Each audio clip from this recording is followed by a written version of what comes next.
Hi, I'm Emily Parker, and this is the story of how my perfect sister's dream wedding turned into a nightmare. Not because I wanted revenge, but because sometimes the truth refuses to stay buried. I was adopted by the Parkers when I was 6 months old. My parents, especially my dad, James Parker, always made sure I never felt different from my biological sister Kate, who was born 2 years after they adopted me.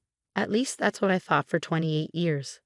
Dad's company, Parker Innovation Labs, was his pride and joy, a small research and development firm that created custom solutions for manufacturing companies.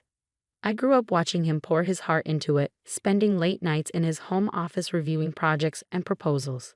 While Kate excelled in dance recitals and beauty pageants, I inherited Dad's passion for innovation. I spent my summers interning at the company, learning every aspect of the business. After getting my engineering degree, I joined full-time as a project manager. That was 8 years ago.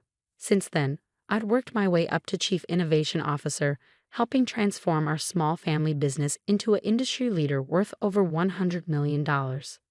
Kate, meanwhile, had become a successful social media influencer, posting about luxury lifestyle and relationship advice.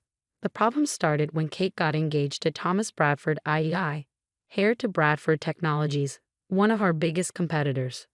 This merger of families will be perfect for business, Mom gushed during Kate's engagement party at our family estate. The champagne was flowing, and everyone who was anyone in the tech industry had been invited. I should have seen the signs earlier, the whispered conversations that stopped when I entered rooms, the strange looks from board members, the way Dad had been avoiding one-on-one meetings with me for weeks. Kate clanked her crystal champagne flute, gathering everyone's attention. She stood on the mansion's grand staircase, her designer dress sparkling under the chandelier lights. Thomas stood beside her, looking every bit the proud future CEO he was being groomed to be. "Thank you all for coming to celebrate our engagement," Kate beamed. "But there's something else we need to address tonight." My stomach dropped as her eyes found me in the crowd. "Emily, dear sister," her voice dripped with false concern. "We need to talk about the money." The room fell silent. I clutched my glass tighter. "What money?" "The $2 million that's missing from the company accounts." She paused for dramatic effect. "The money you've been embezzling for the past year." The accusation hit me like a physical blow. Whispers erupted around the room. I looked to Dad for support, but he wouldn't meet my eyes.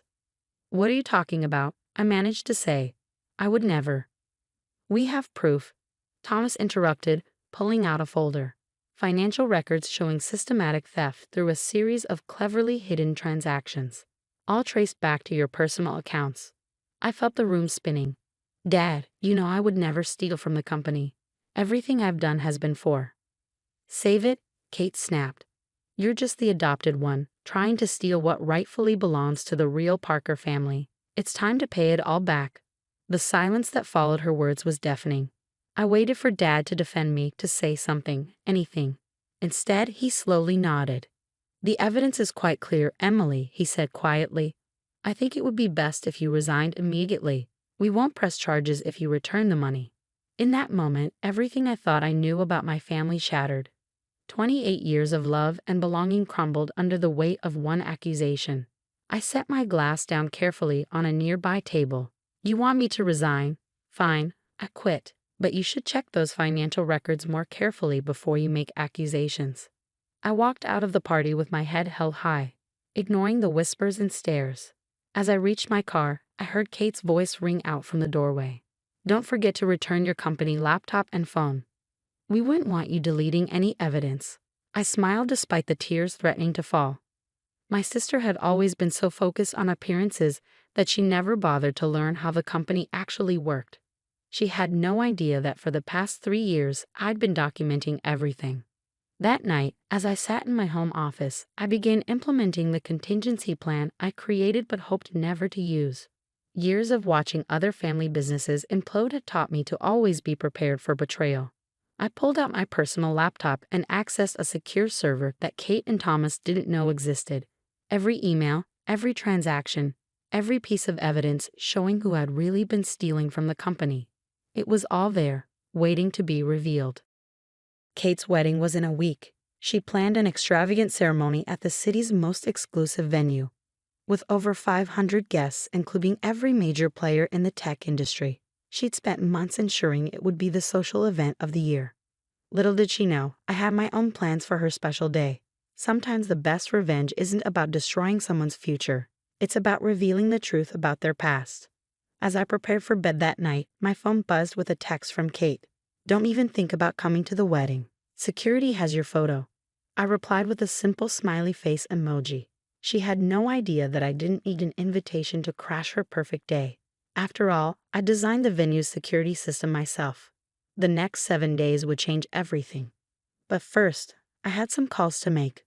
The morning of Kate's wedding dawned bright and clear.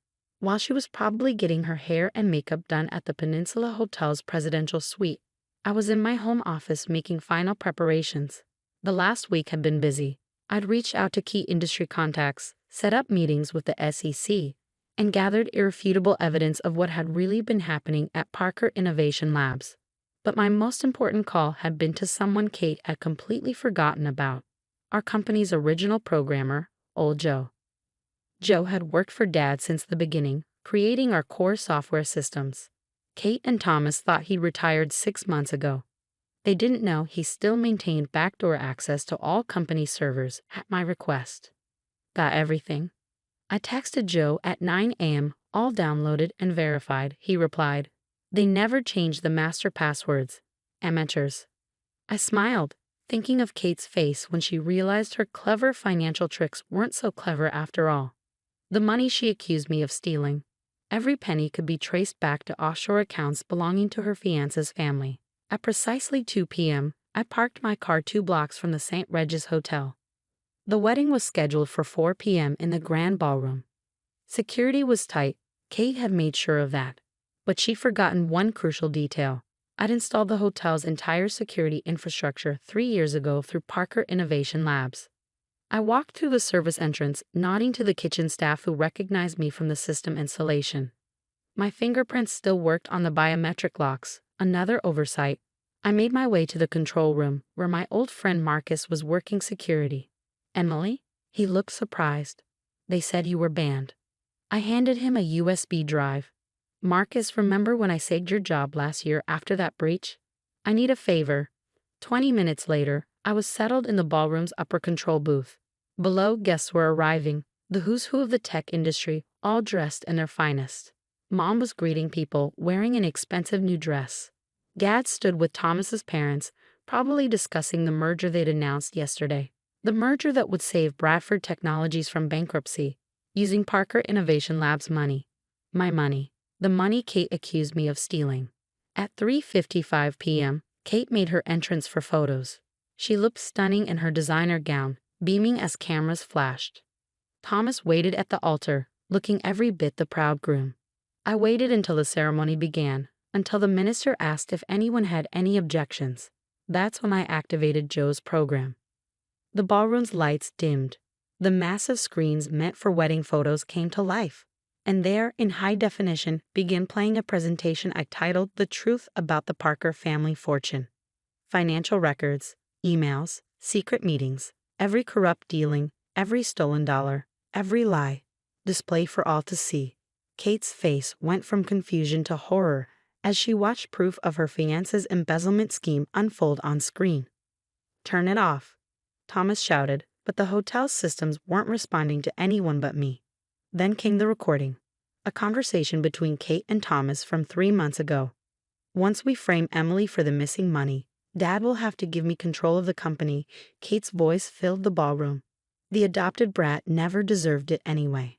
And once we merge the companies," Thomas replied, "we can sell off Parker's assets to cover Bradford's debts. Your father will never know what hit him."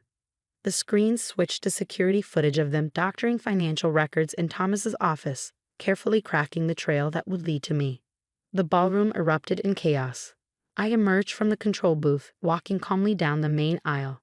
Kate stood frozen in her white dress, mascara running down her cheeks. "Security," she screamed when she saw me. "They work for me," I said quietly, "or rather, they work for Parker Innovation Labs' security division, which I built from the ground up." Dad stepped forward, his face ashen. "Emily, Save it," I cut him off. "Check your email. You'll find copies of everything you just saw, plus documentation of every innovation and client relationship I brought to the company. My resignation terms are attached.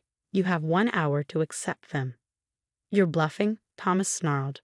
You've got nothing. I smiled. The SEC disagrees. They're very interested in Bradford Technologies' creative accounting, as are your shareholders. I nodded towards several pale-faced board members in the crowd. Oh, and Kate, you were right about one thing. I'm not a real Parker. I'm better. I built that company into what it is today, while you were busy taking selfies and plotting theft. Mom tried to approach me, but I held up my hand. My terms are simple. I take 51% ownership of Parker Innovation Labs effective immediately. Kate and Thomas are banned from any involvement in the company. And Dad, you can keep your position as figurehead CEO, but your voting rights go to me. And if we refuse? Kate's voice shook. Then I release everything to the media. Parker Innovation Labs might survive the scandal. Bradford Technologies won't. I turned to the shocked guests. I suggest you all go home. I don't think there's going to be a wedding today. The next few hours were a blur of lawyers, documents, and tears. By midnight, I owned controlling interest in the company I'd helped build. Bradford Technologies stock was in freefall, and Kate's perfect wedding had become the scandal of the year. 1 week later, I sat in my new office, formerly Dad's, reviewing acquisition proposals for what remained of Bradford Technologies. A knock at the door interrupted my work. It was Dad, looking older than I'd ever seen him. I should have believed in you, he said quietly. Yes, you should have. Can we ever fix this? I thought about it. Maybe. Not as father and daughter, you lost that right at the engagement party. But as business partners, we'll see. You taught me my first lesson about innovation. Sometimes you have to tear something down completely before you can build it back better. He nodded sadly and left. I turned back to my window, looking out at the city skyline. My phone buzzed. A text from Kate. I'm sorry. I was wrong about everything. I didn't reply. Some apologies come too late. They say success is the best revenge, but I disagree. The best revenge is forcing people to face their own lies. Kate wanted a wedding that everyone would remember. Well, she got her wish, just not in the way she planned. As for me, I'm still the same person who loves innovation and building things. The only difference is now everyone knows what I'm capable of, and no one will ever call me just the adopted one again.